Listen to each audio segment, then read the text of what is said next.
Since you all enjoyed the last facts video so much, I'm back with 10 more obscure facts that, hopefully, you don't know. I've also now made it a personal challenge to put a fact in these videos that Lazy Mapman himself will not know. The creator's name was Isaac is Binding or something. Sick name, by the way. Yeah, close enough. Okay, let's get into the facts.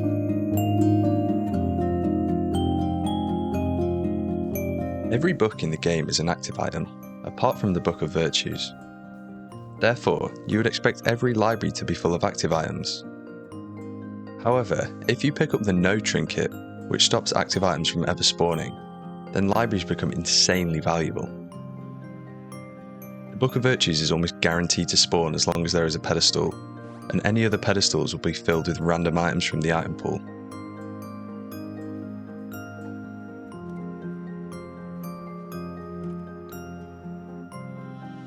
This can turn often useless libraries into extremely valuable item rooms.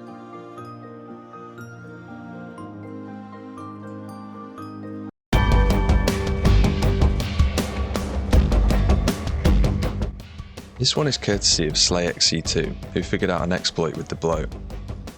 Usually the bloat is one of the hardest bosses in the game, with unpredictable patterns that occur rapidly. However, Slay found out that the bloat's hitbox is very small, and if you sneak up behind him and in between the brimstone lasers, then the bloat will be forced into perpetually repeating the same horizontal brimstone attack. This is quite tricky to do, but if paired with an orbital which doesn't knock back the bloat, then this is now a free boss.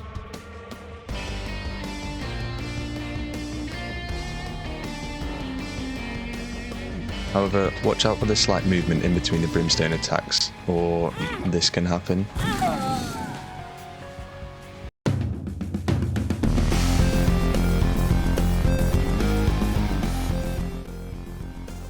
If you know a little bit about the lore behind this game, then you might know this fact already.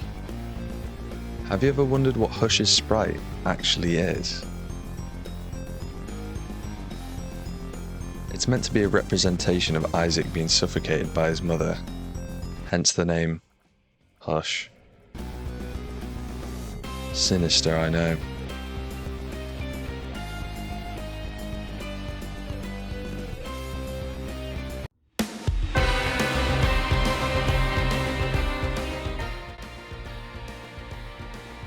Divine Intervention seems to get overlooked a lot of the time, and is seen as one of the weaker angel items, but it does have a pretty cool effect here.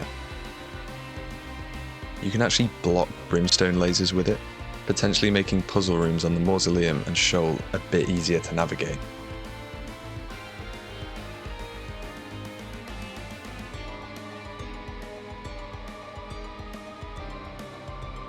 Another cool interaction is the fact that it can block and return the Angel's white lasers too.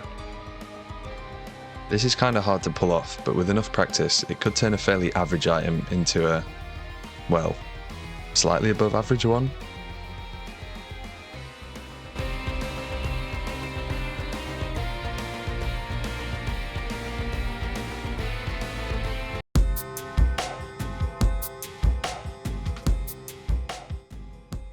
The only way to get multiple tinted rocks in the same room is via the reverse tower card, or by using the D12. Look at how lucky I get here.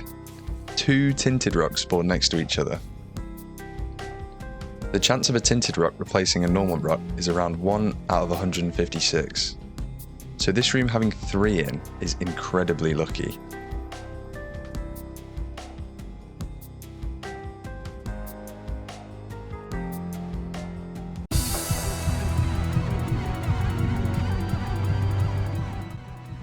Number 2 is an item that splits opinion due to its potential to inflict damage on yourself. However, I think this item is great. Although, if you come up against Clog, you better make sure that your bombs hit Clog, otherwise Clog can actually be healed.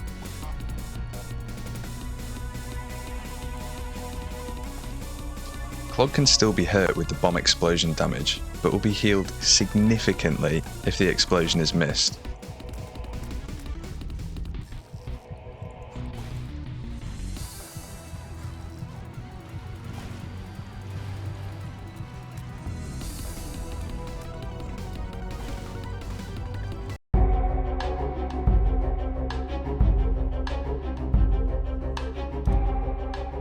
If you are taking the Ascent path, however you still want the added benefit of the Polaroid or negative and don't want to trade it away, then there are other ways to open the Ascent door.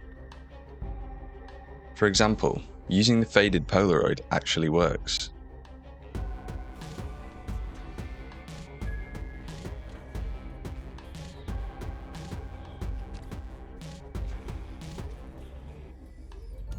Another method is using the broken padlock and one bomb.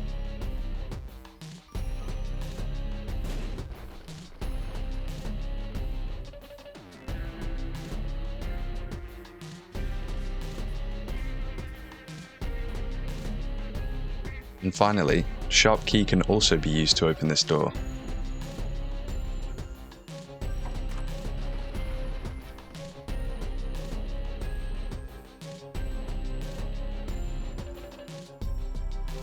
Soul of Cain can also open up the door.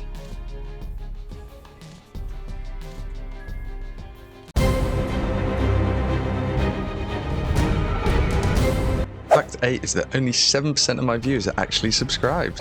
So if you've enjoyed the video and learnt something new, then please feel free to subscribe and turn on notifications so you never miss another fact video. Alright, back onto the actual facts.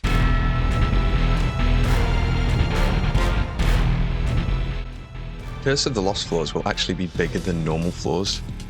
You usually can't see this as your minimap is obviously blocked. However, with the use of a black candle or AWAS room, you can clearly see how much bigger the cursed floor is. This could honestly be a good thing early game as there are more chances for pickups.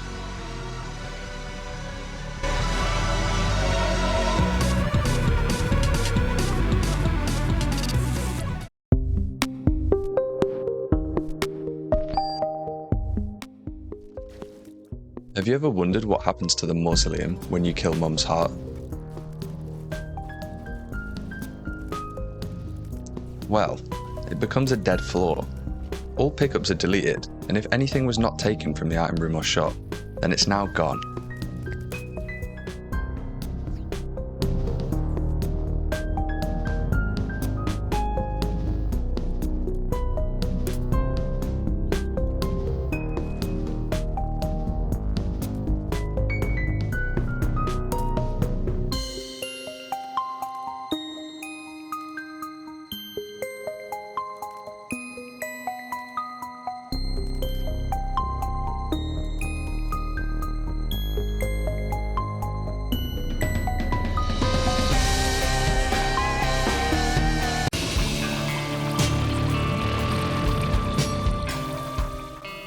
Did you know that It Lives doesn't deal contact damage? Because I certainly didn't.